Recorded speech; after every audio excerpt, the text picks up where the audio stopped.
कर्मों का फल। कर्मों की गति अति गुई है।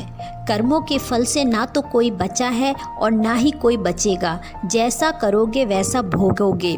सबसे बड़ा बुरा कर्म है किसी दूसरे का दिल दुखाना। इसलिए कुछ भी करने से पहले एक बार सोच विचार कर कर्म करें। अगर अच्छे कर्मों का फल अच्छा मिलता है तो बुरे कर्मों का फल भी बुरा जरूर मिलता है। जैसा कर्म वैसा भाग्य। अगर हमें अपने जीवन में कुछ ठीक करना है तो सबसे पहले हमें अपनी सोच को ठीक करना पड़ेगा। अगर सोच ठीक तो सब कुछ ठीक। आज जो भी परिस्थिति हमारे सामने आ रही है वह हमारा भाग्य है और जो हम कर रहे हैं वह हमारा कर्म है। आज जो भी एनर्जी हमारे पास आ रही है वह हम किसी न किसी जन्म में वैसी एनर्जी उसको दे के आए हैं।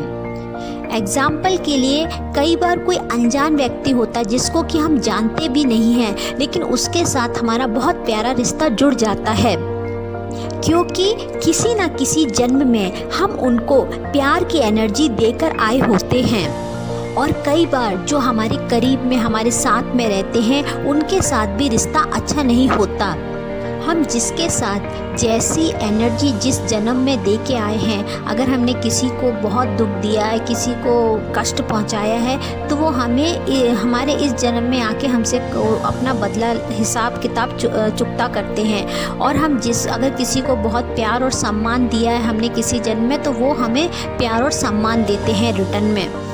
और सबसे ज़्यादा हिसाब किताब हमारे अपने करीबी रिश्तों के साथ होता है, जैसे माता पिता, भाई बहन, पति पत्नी, इनके साथ हमारा एकार्मिक अकाउंट, जो पास्ट एकार्मिक अकाउंट होता है, वो ज़्यादा होता है। इसीलिए भगवान हमें एक रिश्ते में जोड़कर हमारा जो हिसाब किताब है उसे चुकता करता है। अगर हमारे परिवार का कोई सदस्य हमारे साथ कोई गलत व्यवहार कर रहा है तो उस समय दुखी नहीं होना चाहिए। ये सोचना चाहिए कि ज़रूर मैं किसी न किसी जन्म में इसको परेशान करके आया था, इसीलिए ये मेरे साथ ऐसा व्यवहार कर रहे हैं।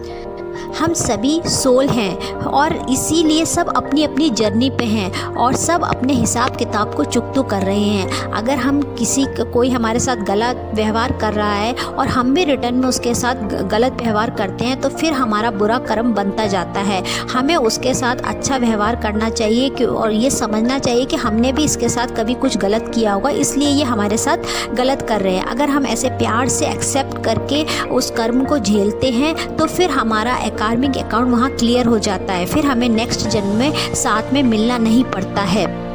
अगर आप अपने भाग्य को सुंदर बनाना चाहते हैं तो ज़्यादा से ज़्यादा दुआएं कमाएं, लेकिन दुआएं जब ही कमाई जाएंगी जब हमारे कर्म श्रेष्ठ होंगे। कई बार हमारे पास कितना भी धन हो लेकिन वो किसी काम नहीं आ पाता, और अगर हमारे पास दुआएं हैं तो वो दुआओं से चमत्कार हो जाता है। जैसे कोई व्यक्ति बहुत बीमार है और हम उस डॉक्टर के पास लेके जाते हैं तो डॉक्टर अपना पूरी कोशिश करता है और उसके बाद फिर ये कहता है कि अब मैंने अपनी पूरी कोशिश कर ली, अब मेरे हाथ में कुछ नहीं है, अब जो करना है भगवान को करना है। और अचानक से व्यक्ति ठीक हो जाता है तो लोग कहते हैं कि चमत्कार हो गया। चमत्कार किसी के साथ कुछ नहीं होता, सब हमारे कर्मों का और हमारे कर्मों का फल होता है। हम अगर अच्छे कर्म करके आते हैं, ज़्यादा दुआएं कमाते हैं तो वो दुआएं एक चमत्कार का रूप लेकर हमारे साथ ऐसे चमत्कार हो जाता है। जो हमारे श्रेष्ठ कर्म होते हैं उसका वो फल होता है, तो लोग उसको चमत्कार कहते हैं। चमत्कार कुछ नहीं होता किसी के साथ, सब अपने कर्मों के फल होता है। इसीलिए अच्छे कर्म करें, श्रेष्ठ कर्म करें।